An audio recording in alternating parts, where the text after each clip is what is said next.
Welcome to Indiana Dish, where we ask chefs across the state to share stories behind their favorite items on their menus. Today, we're at Late Harvest Kitchen in Indianapolis.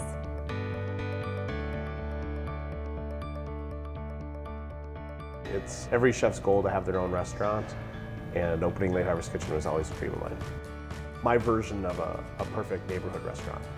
A neighborhood restaurant to me has comfort dishes that are done the chef's hand.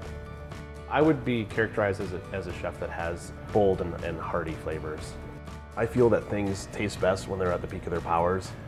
I mean, I just won't eat a tomato in January. Like July, August, September, that's it.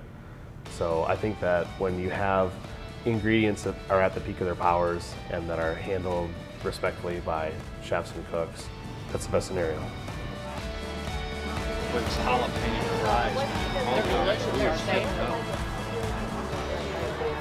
When you have your own restaurant, you can kind of do whatever you want, and you can highlight what's important to you and what you think is good.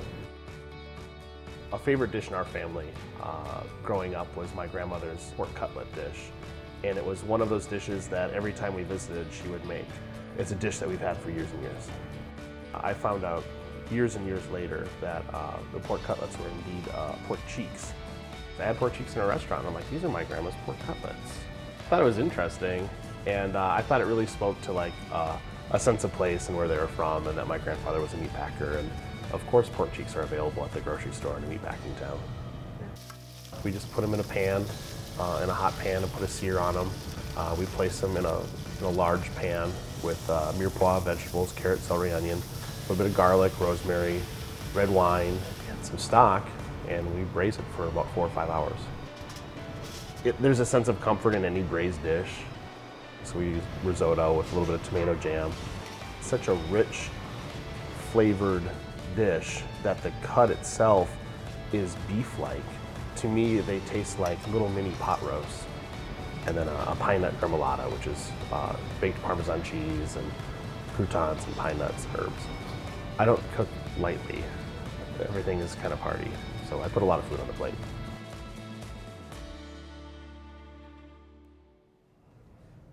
Ryan, this looks incredible. I'm not going to waste any time digging in. Help yourself. And wow, you really don't even need a knife. Falls apart. This is so tender. Yep. All right, we get some of the risotto, some of the pine nuts. All right. Whoa. Why doesn't your face look like mine? This is incredible. I want people to be comfortable here. I want people to leave the transaction of dining here feeling like they received value. That's how you get somebody coming back, is when they feel good about the meal they've had. Such a treat for you to share this dish with me. And what do you think your grandma would think of your take on pork cheeks? I think she would love it. She would approve? Hopefully smiling down, yes. Well, Ryan, thanks so much for having us at Late Harvest Kitchen today. We really appreciate it and can't wait to come back and try this again. My pleasure, Erica.